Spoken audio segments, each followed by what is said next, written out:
e fé, somente crer, somente crer, somente crer, tudo é possível, somente crer. Boa noite, irmãos, no nome de Jesus Cristo.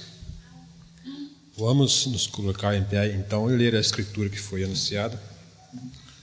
São João, Evangelho de João 6, do 66 ao 69.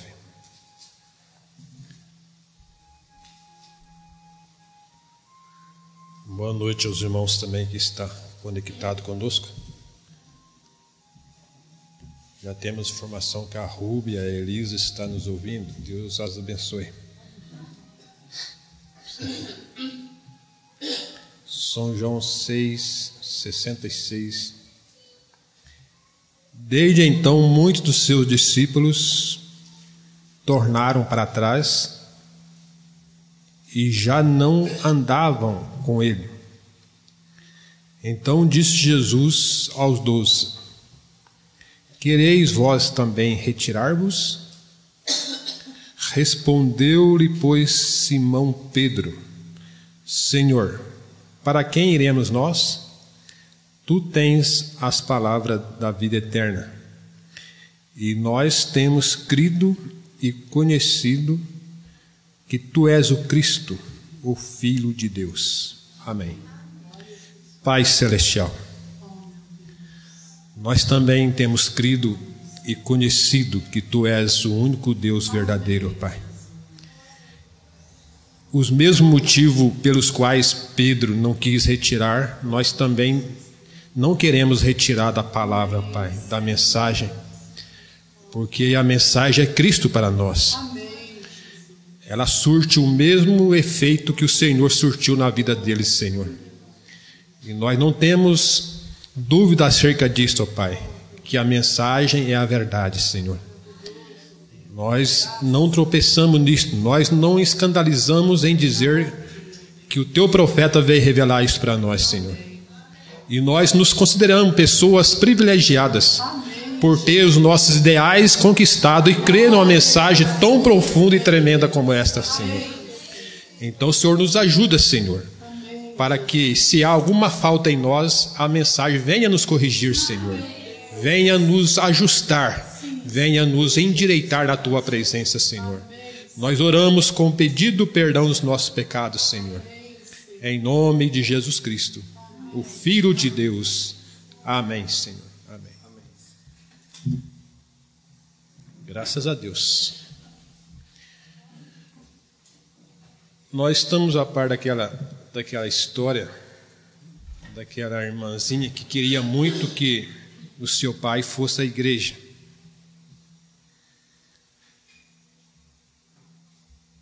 E ela sempre o convidava, e ele nunca atendia o convite dela, até que um dia ele resolveu ir à igreja. Ela ficou bastante satisfeita, mas quando chegaram na igreja, o pastor tinha viajado. O pastor não estava naquele dia, e ela já sofreu um baque com aquilo. Logo hoje que ele veio, o pastor não está.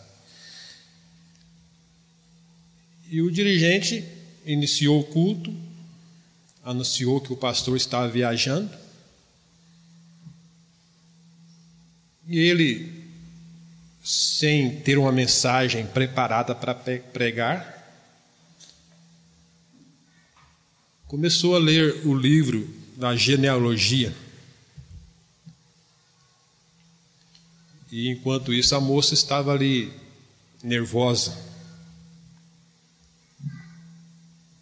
Estava ali, talvez, numa situação bem difícil. E o rapaz começou a ler. Fulano, tal, viveu tantos anos e morreu. A leitura dele foi só essa. Uma leitura calma, uma leitura pacata. Todo mundo ali prestando atenção naquela leitura e a moça nervosa, certamente. E ele leu, tomou o tempo todo lendo essa escritura. E fulano viveu tantos anos e morreu.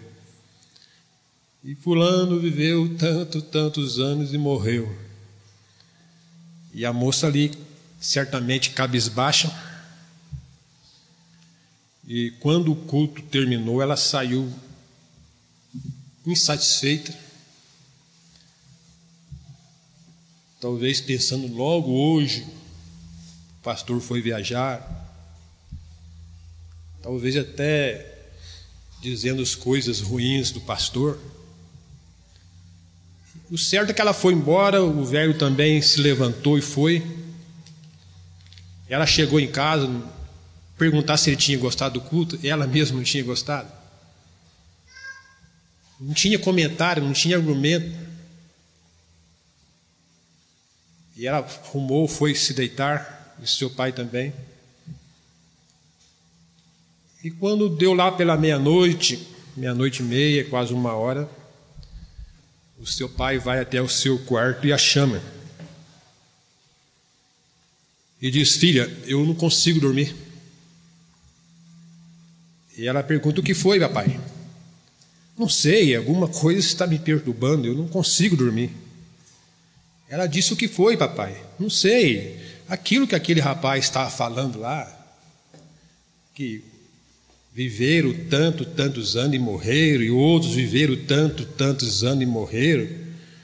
E aquilo me deixou nervoso, filho. Eu vou morrer também, então eu quero entregar minha vida para Jesus.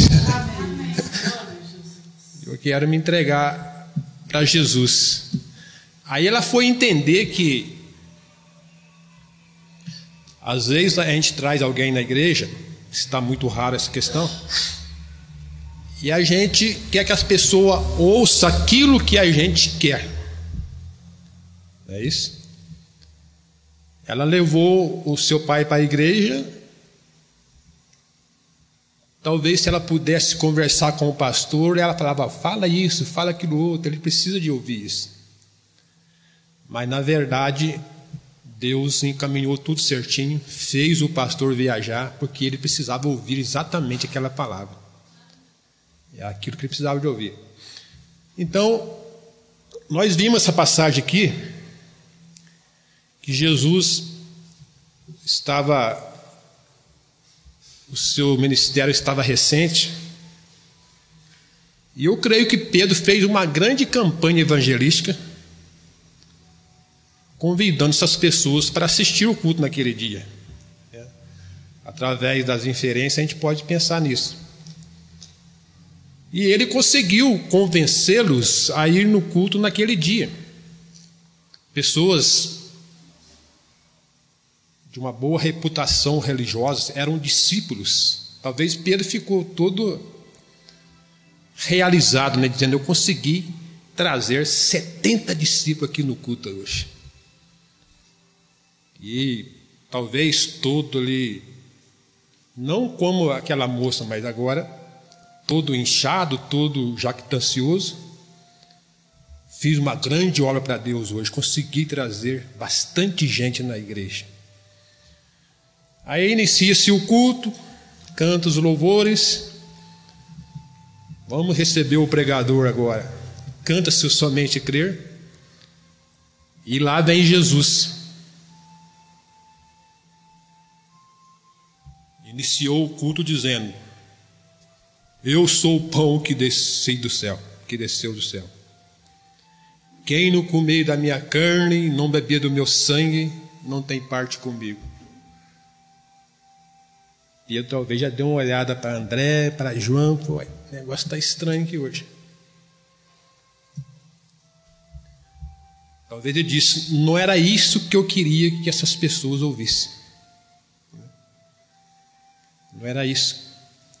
E Jesus continuou falando sobre essa questão, firmando essa questão: quem não comer da minha carne, não beber do meu sangue, não tem parte comigo.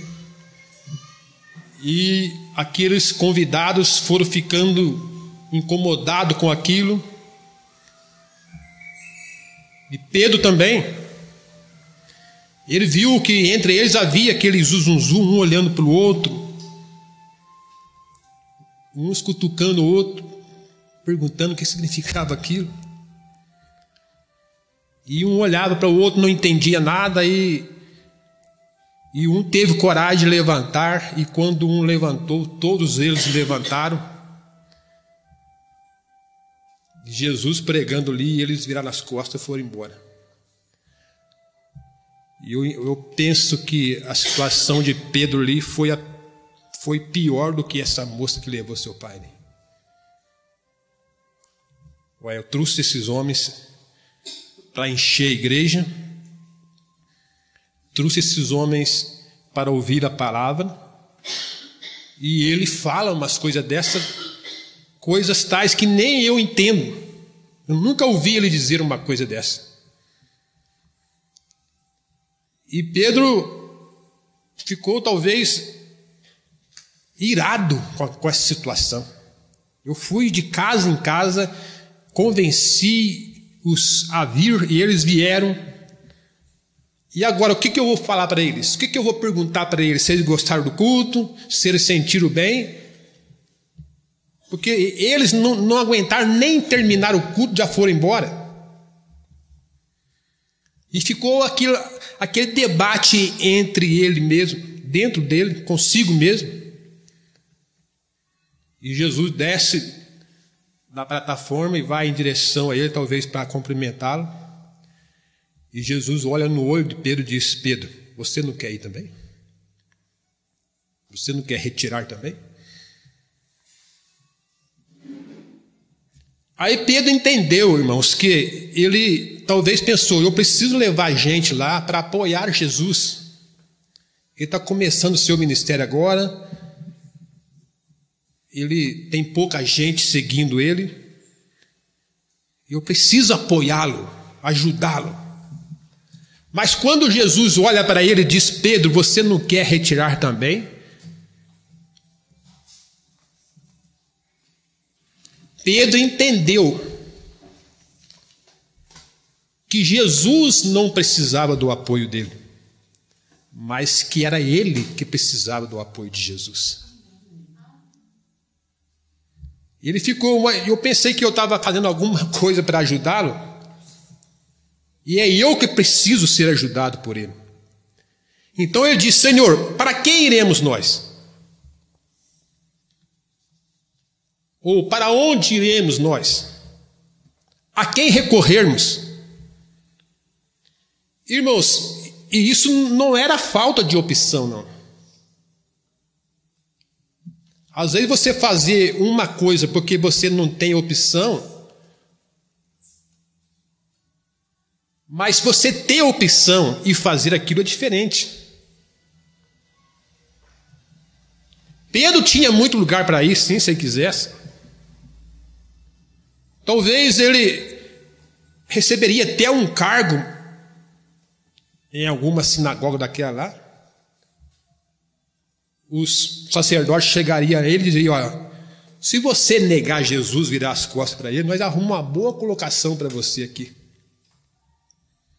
Porque é isso que eles fazem. O profeta vai dizer aqui.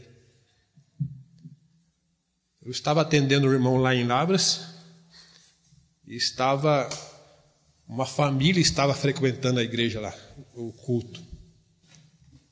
Os cultos eram todos sábados lá. E eu até pensei: olha, o negócio vai dar certo aqui. Mas não demorou 2 meses, a moça sumiu. Ela era da Casa da Bênção. E não foi no culto, ficamos preocupados. No próximo também não foi. Aí a irmã foi atrás dela, que conhecia ela, sabia onde ela morava. Ela disse: é que o pastor mandou dirigir o culto no sábado, simplesmente pelo fato para não poder ir na igreja. E é assim que eles fazem. Então Pedro, obviamente, tinha muita opção para ir, muito lugar para ir.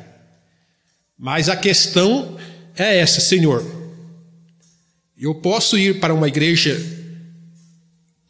que me ajuda a prosperar financeiramente? Eu posso ir para uma igreja que ele me leva a um nível tal que eu vou me libertar dessa doença? Porque se prega muito sobre cura divina e sobre prosperidade financeira. Se eu tivesse algum vício, eu tenho igreja que me aceita desse jeito? Mas Pedro fechou a resposta dizendo: nós não temos lugar para ir, porque o que nós queremos, o que nós precisamos, só tu tens, que é a vida eterna. Só tu tens aquilo que nós precisamos. Opções nós temos muito. E trazendo isso para nós hoje, irmãos, nós não estamos na mensagem por falta de lugar para ir. Nós não estamos na mensagem por falta de opção, de igrejas. Temos igrejas que nós, como o irmão Brana teve aquela experiência na igreja de Oral Roberts, T.L. Osborne, creio que foi assim. Ele ficou tão encantado com aqueles templos, com aquela igreja. Ele disse: Senhor, eu não sou digno. Eu não mereço. O senhor não viu em mim nenhuma dignidade de ter uma coisa como esta. Aqueles templos suntuosos.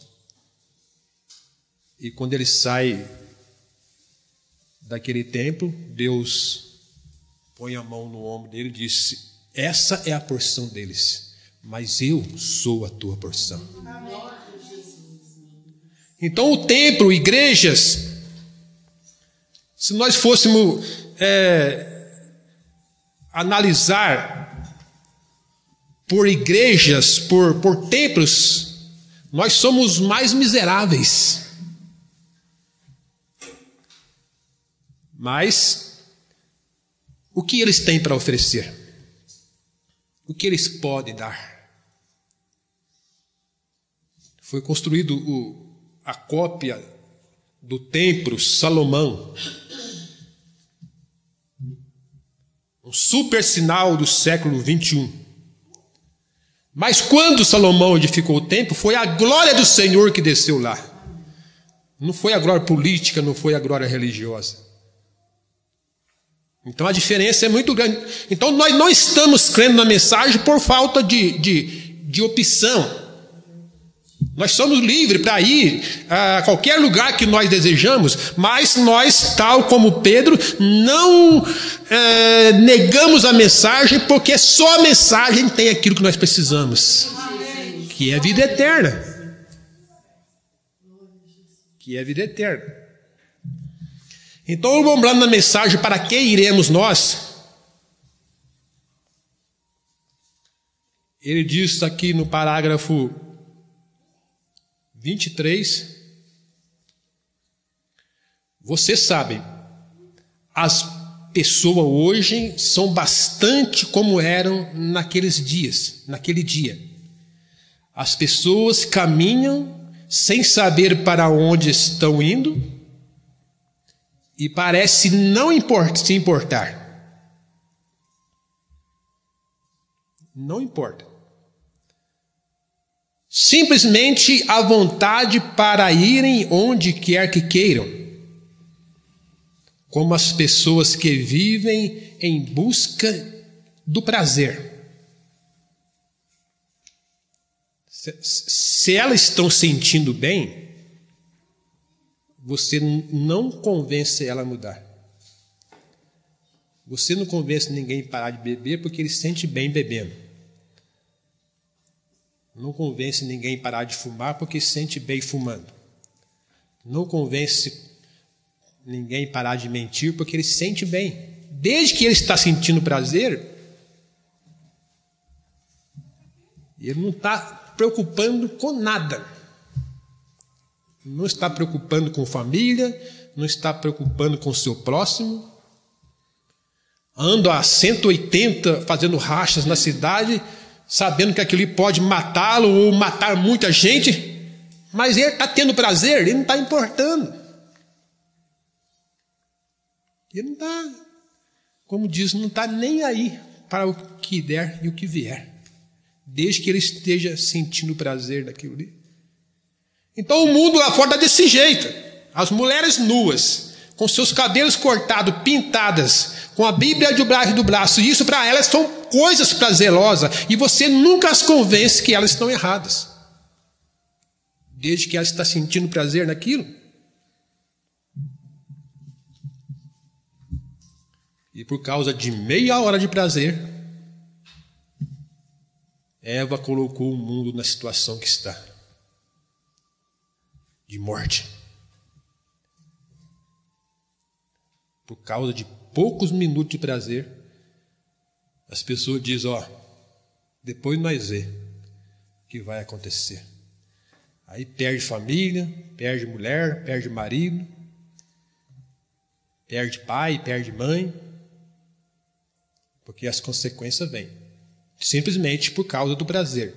É mais ou menos como quando ele deixou Deus no jardim do Éden. Deixar aquele companheirismo com Deus, deixar o jardim do Éden, por causa do quê? Por causa do prazer. E foi deixado para tomar suas próprias decisões. Ele pura e simplesmente deixa Deus fora do quadro e vai para onde quer que deseja, como que louco por prazer. Desde que eles estão bem, eu sinto bem assim, eu sinto bem com essa roupa, eu sinto bem pintado, eu sinto bem com o cabelo cortado, eu sinto bem com isso e aquilo outro. Quem vai convencer que ele está errado?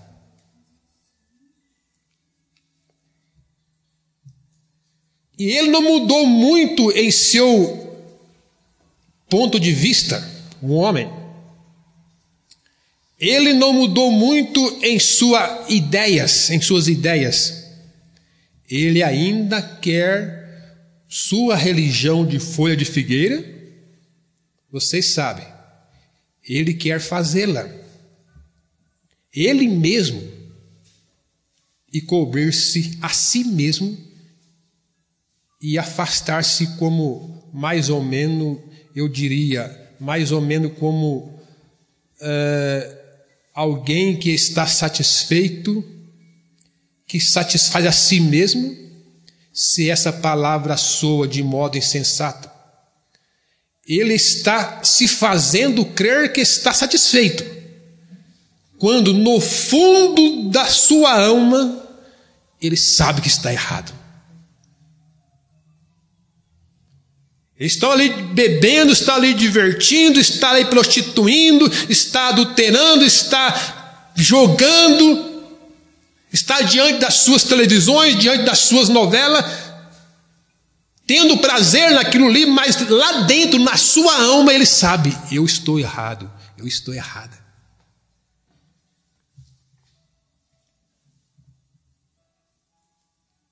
Ele sabe que qualquer coisa que o homem tenha a fazer para começar está poluído. Gênesis 3:7 é o homem tentando se consertar, cozendo para si folha de figueira. E Gênesis 3:21 é Deus tomando as providências. Tem que ser do modo dele. Não é folha de figueira, não, Adão. É pera ensanguentada. É sacrifício.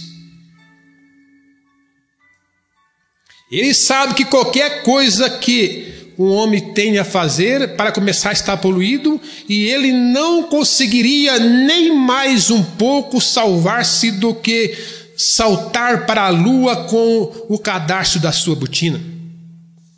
Ele não pode fazê-lo, e ao tentar fazê-lo, ele é como o leopardo tentando lamber suas manchas para removê-las. Ele somente faz com seus pecados apareçam mais destacadamente, mas ainda assim ele não quer ouvir. Ele somente vagueia de um lado para o outro.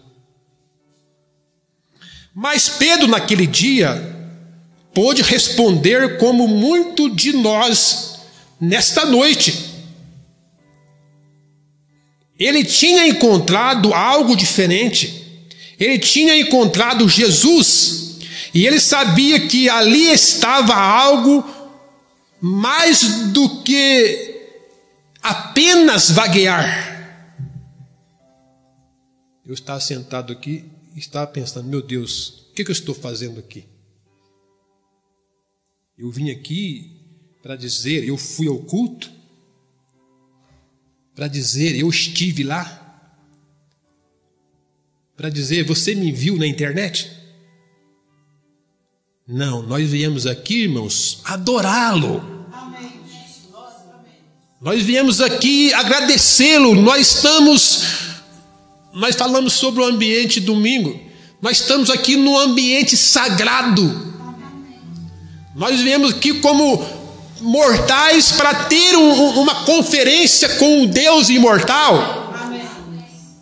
Não viemos aqui para cumprir uma rotina, uma obrigação. Nós viemos aqui como adoradores. E Deus quer ser adorado. E se tem um lugar onde Ele deve ser adorado, nessa cidade é aqui. E é isso que nós estamos fazendo nesta noite. Isso vai muito além do que vaguear, do que fui à igreja, estive na igreja. Qualquer um que alguma vez se encontre com Jesus, nunca mais quer vaguear. Vale dizer que se alguém encontrar uma mensagem e a mensagem entrar no coração dele, ele nunca mais quer abandonar a mensagem. Ele não consegue. Tem muitas pessoas afastadas, tem muitas pessoas que não estão dando conta de viver a mensagem. E recebe oferta de pessoas de outras igrejas, diz: olha, vamos lá para a nossa igreja, talvez você vai sentir-se melhor lá. Ele disse: não, se um dia eu tiver que voltar, eu vou voltar para a mensagem. Ele não consegue achar graça em outro lugar. E uma vez encontrando com Jesus, nós não achamos graça em mais nada, absolutamente nada. Algo lhe acontece quando ele se encontra com Jesus. Ele nunca mais é o mesmo. E este Pedro tinha se encontrado com Jesus, ele tinha encontrado algo em Jesus que era diferente de qualquer outro. E vai dizer também que nós encontramos na mensagem, nós vimos na mensagem algo que é super diferente de todas as demais igrejas, não as desmerecendo, mas o que nós vimos a mensagem está além de qualquer igreja, por mais elevada que ela esteja. A mensagem supera isso. Apesar que o nosso profeta era um homem humilde, um homem que tinha apenas 7ª série, falava gaguejando, falava com dificuldade, mas era um homem que tinha um pilar de fogo sobre a sua cabeça. Ele não tinha instrução, mas ele tinha, assim diz o Senhor.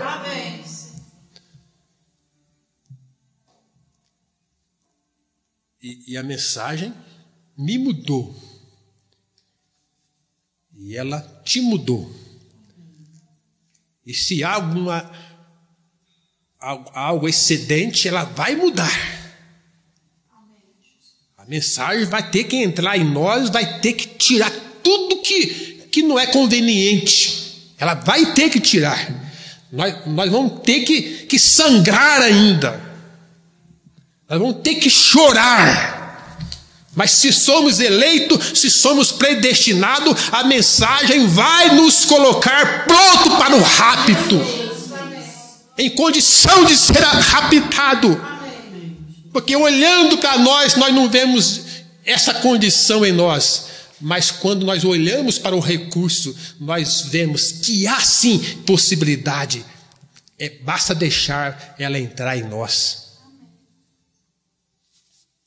Porque a fé para o rapto está nessa mensagem. Então, como Pedro encontrou algo diferente em Jesus, nós também encontramos na mensagem. Ele tinha encontrado esta grande coisa nele. E o que fez fazer essa pergunta, Senhor, para quem iremos nós? Jesus disse, agora se quereis ir com eles, com os 70, estai livres. Simplesmente segui em frente e ide. Eu gosto disso, irmão, sabe? Ele vem na vida da gente e prende a gente de uma tal maneira, depois manda embora. Vai embora de que jeito? É como quando a gente está brincando com a criança, a gente aperta a criança assim e diz, sai daí se você puder. E Jesus tem feito isso conosco. E tem nos segurado e diz, sai daí, quer ver se você consegue. Não conseguimos.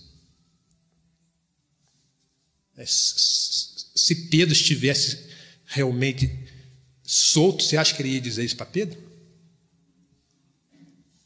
Não. Então a mensagem às vezes vem nos mandando embora. A mensagem às vezes vem fazendo nós parar, fazendo nós desistir. A gente ouve coisas que diz, meu Deus, não vou dar conta. Estou sucumbindo, estou afundando, Jesus. A minha intenção é boa. Eu tentei andar sobre as águas, mas eu tive medo e eu me assustei. Eu estou sujeito a isto, Jesus. E antes que Pedro afundasse, ele estendeu o seu braço forte e o puxou e disse, Pedro, vem cá, você não vai perecer. Essa é a condição que nós nos encontramos, desde que nós estamos indo na direção certa. Nós nunca vamos cair se nós estamos indo em direção dele. Ele não vai deixar. Errar, nós erramos. Mas se estamos no caminho provido por ele, ele não vai deixar nós cair. Mas Pedro disse, para quem iremos nós? Para quem poderíamos ir? Porque somente tu tens as palavras da vida eterna. Ninguém mais a tinha senão ele. E Pedro sabia, ou seja, Pedro tinha estado com ele por tempo suficiente e tinha visto isto. E nós estamos, irmãos, o tempo suficiente na mensagem para nós ver estas coisas. Nós já estamos tempo suficiente na mensagem, mas a palavra diz, olha, já é hora de vocês serem mestres, mas ainda é preciso eu tratar vocês com leite. Eu queria falar coisas para vocês, mas vocês ainda estão como bebê recém-nascido. Mas a noiva, a eleita, já está com ele tempo suficiente para ouvir coisas profundas. Nós não somos mais crianças. O pastor tem que estar falando, deixa disso, larga disso, para com isso. Isso a gente faz com as criancinhas, vai correndo atrás dela, não faça isso, não toque nisso, não pega isso. Mas a igreja está com ele o tempo suficiente para deixar todas essas baboseiras. E Pedro estava com ele o suficiente para ver isto. Seus milagres e sinais e maravilhas de Deus. E sabia que ele era a verdade. E que ele tinha a palavra da vida eterna. Pedro, ele tinha experiência com Jesus para dizer, para fazer essa pergunta. Para dizer, Senhor, nós não temos para onde ir. Eu sei que esse discurso realmente, eu dou razão para esse discípulo ir embora, porque realmente esse discurso é pesado, é difícil. Essa mensagem é dura, essa mensagem, ela rasga a gente, ela acaba com a gente. Mas o que eu vou fazer? Ela tem que eu preciso. Ela tem que eu estou procurando.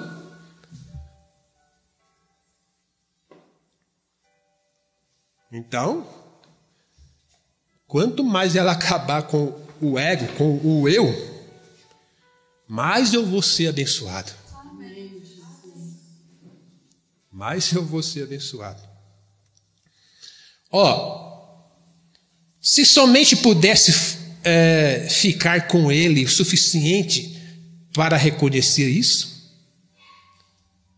Umbanda faz essa observação. Se somente pudéssemos ficar com ele, letra maiúscula, com Jesus, o suficiente para reconhecer isto, que somente ele tem a palavra da vida eterna. Então a palavra da vida eterna não foi um grande sermão daquele pregador. A palavra da vida eterna não foi a gramática daquele pregador. A palavra de vida eterna não foi a pregação teológica daquele pregador. A palavra de vida eterna foi essa: fulano viveu 900 anos e morreu. Isso foi palavra de vida eterna para ele, porque ele precisava ouvir aquilo. Às vezes nós ouvimos coisa que fere a gente, mas aquilo é palavra de vida eterna.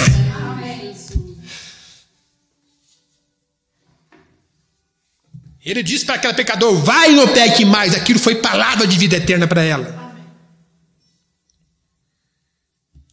Se pudéssemos ficar com ele o tempo suficiente para vermos isto.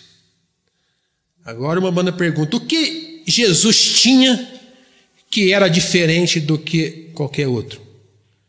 A pergunta também eu faço: o que a mensagem tem que é diferente? Por que ele era diferente do rabino? O rabino era um sacerdote, e para ser sacerdote não era assim: eu quero que você seja um sacerdote. Não, tinha que ter linhagem, tinha que ter origem, tinha que ter procedência. E para chegar a ser um sacerdote, em uma das mensagens, o Mombrana diz de uma maneira temerosa, disse: deixa eu colocar Jesus em julgamento um pouquinho. E começou a falar do sacerdote. Quem vai que ia na casa das pessoas quando as pessoas ficavam doentes? Era o sacerdote. Quem era chamado quando uma família estava em discussão? Era o sacerdote. Tudo era o sacerdote. E Jesus chega dizendo: vós sois raça de víboras. Jesus, o que é isso? Ser sacerdote? Não é qualquer coisa. Mas o que Jesus tinha que era diferente do sacerdote? Ele era um sacerdote, era um mestre, era um erudito. Tinha que alcançar certos requisitos para se tornar um sacerdote. Provavelmente na instrução do mundo, muito além de Jesus. Não temos registro que Jesus alguma vez tenha frequentado uma escola ou aprendido alguma coisa do homem. Nunca se ouviu na história que Jesus foi formado em alguma coisa. Mas disse o irmão Branham, ele não precisava. Ele era o Filho de Deus e lhe era revelado pelo Pai do céu tudo que ele tinha que fazer. Esta é a revelação celestial.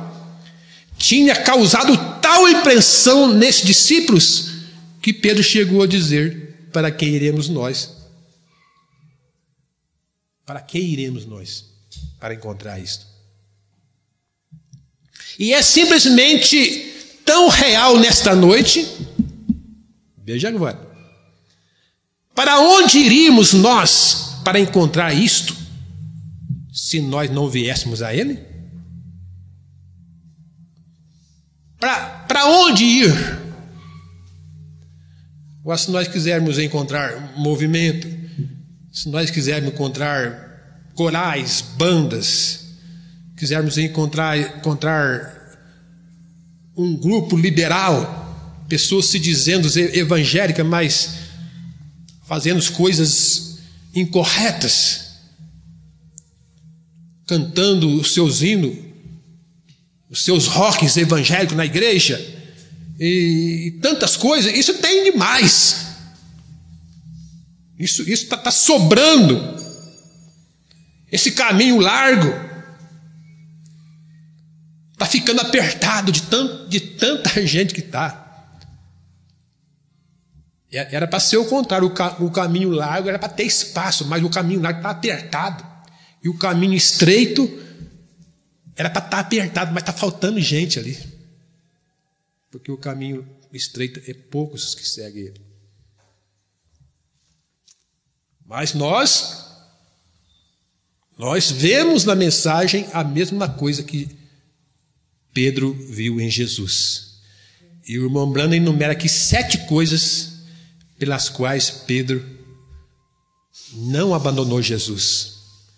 Nós não vamos ler todas, mas vamos caminhar aqui mais 15 minutos. A primeira coisa que Pedro viu, que Jesus disse, foi ele dizer: eu sou o caminho. Para quem está perdido, encontra o caminho. Não quer mais nada.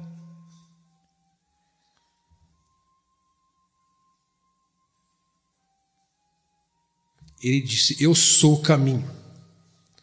Agora, há somente um céu e há um Deus e um caminho para se chegar lá. Veja a coisa como é que se estreita aqui. Há um Deus e há um céu e há um caminho para se chegar até lá. Não existe caminhos. Eu poderia vir aqui em Varginha, poderia sair, pegar em direção à Lavra, sair ali em... esqueci o nome daquela cidadinha, dava a volta, saía lá em Boa Esperança, e saía por aqui, chegava aqui em Varginha. Eu poderia ir direto até em Congonhal, pegar aquela cidadinha, passar em Machado e sair aqui em Varginha. Há muitas maneiras de chegar aqui, mas para se chegar ao céu, não tem outra opção. Só tem um caminho, e esse caminho não é uma igreja, não é uma religião. Esse caminho é Jesus. Esse caminho é Jesus.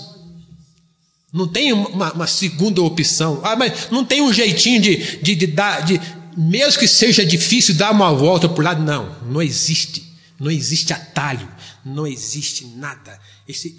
Para se chegar ao céu, desde que a pessoa está desejosa a ir ao céu, ela tem que passar por Jesus. Não tem outra maneira. Não tem outra opção para se chegar a Jesus. E dentro desse caminho, irmão, desse único caminho, tudo é único. Não tem duas ideias, não tem duas mensagens, não tem dois companheirismos. As pessoas escolhem aqui companheirismo, afiliar-se, mas dentro desse caminho só existe um. Porque Deus trata com a unicidade, Ele trata com um. Ele não tem assim, se não der certo aqui, você corre para lá. Não tem jeito. Agora resta nós sabermos o que é o verdadeiro. Não tem uma segunda. Se não der certo aqui, eu corro para lá. Se não der certo lá, eu corro para cá. Não tem isso.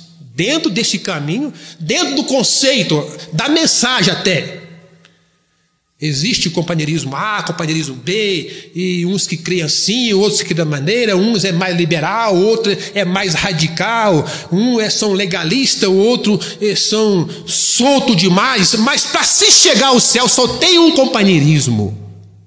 E nós temos que saber qual é esse companheirismo.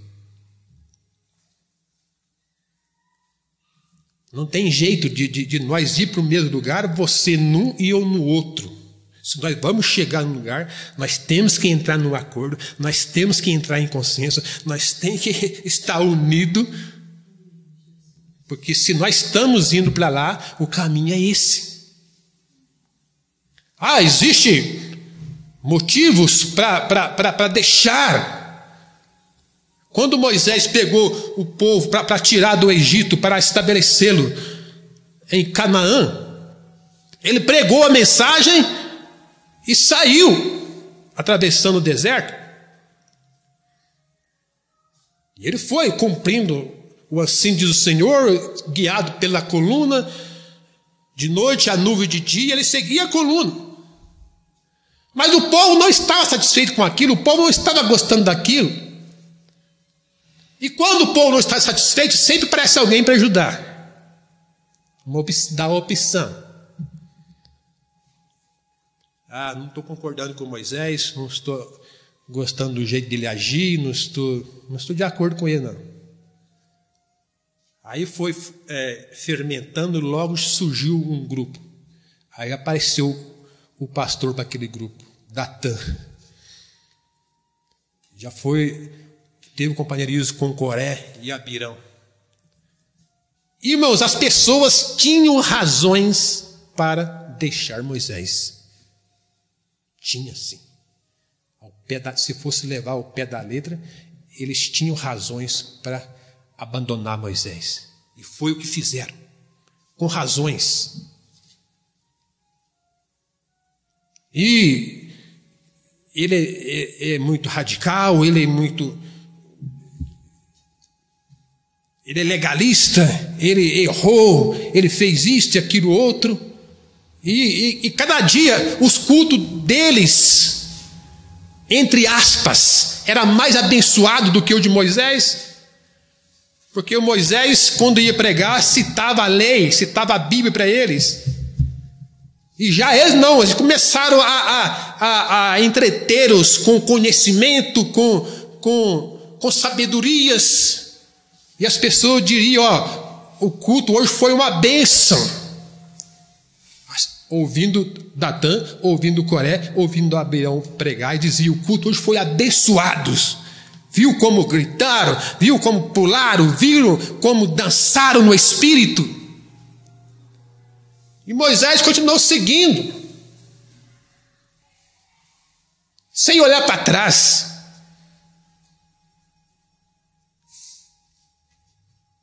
E saiu Moisés com o povo do Egito. E ele não entrou em Canaã. Mas não foi Abirão que entrou, não foi Coré, e nem foi Datã. Foi Josué, o sucessor de Moisés.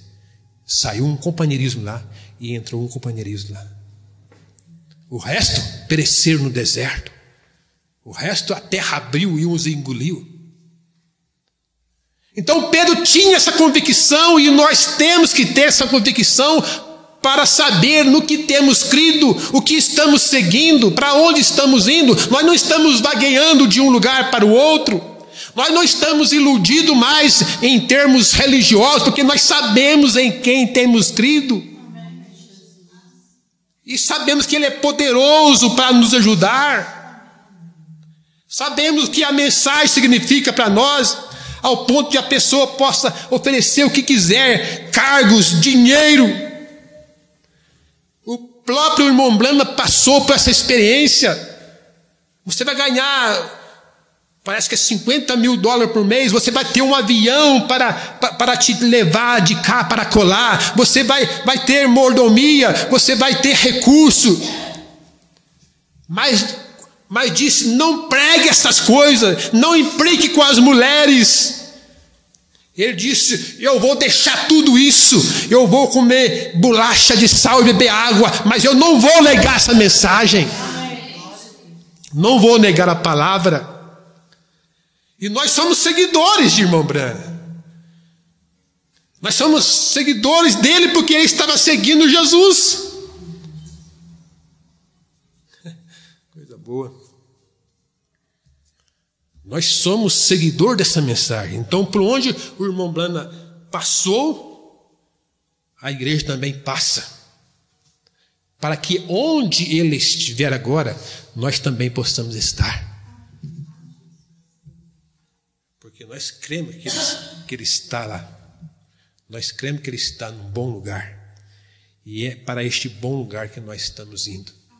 Então nós estamos seguros, tanto quanto estava Pedro e os seus discípulos.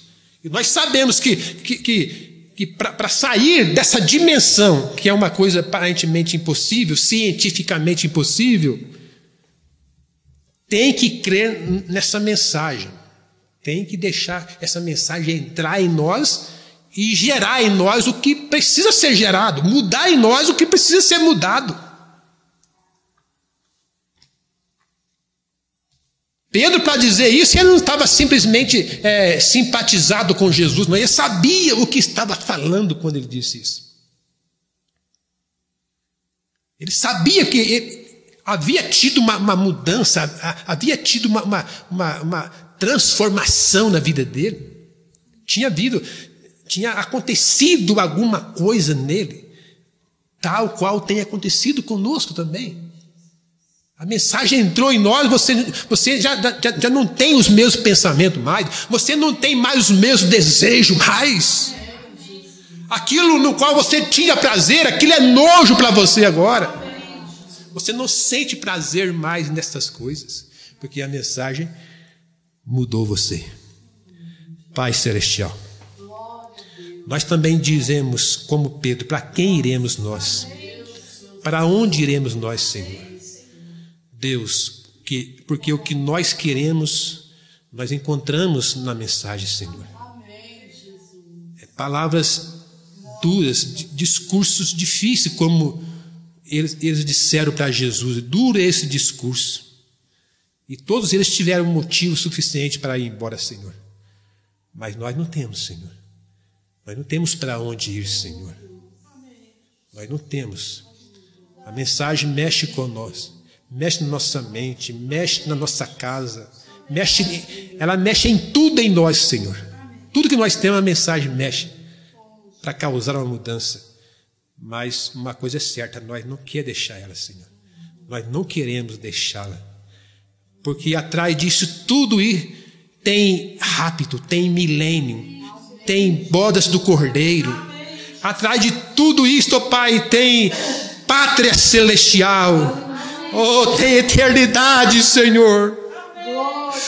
Oh, meu Deus, agora que possa ser curado os que estão doentes, Senhor. Aqui, através da internet, Senhor. Que possa receber a cura. Oh, Deus, para criar em cada coração, Senhor, a certeza de que nós estamos no caminho certo, Senhor. A convicção de que nós estamos seguindo o que é verdadeiro. Então nos ajuda, Pai, nos abençoe. É a nossa oração, Senhor, com gratidão no coração, no nome do Cordeiro de Deus, Senhor Jesus Cristo, Pai. Abençoa-nos, Senhor, com a Tua presença. Amém, Senhor.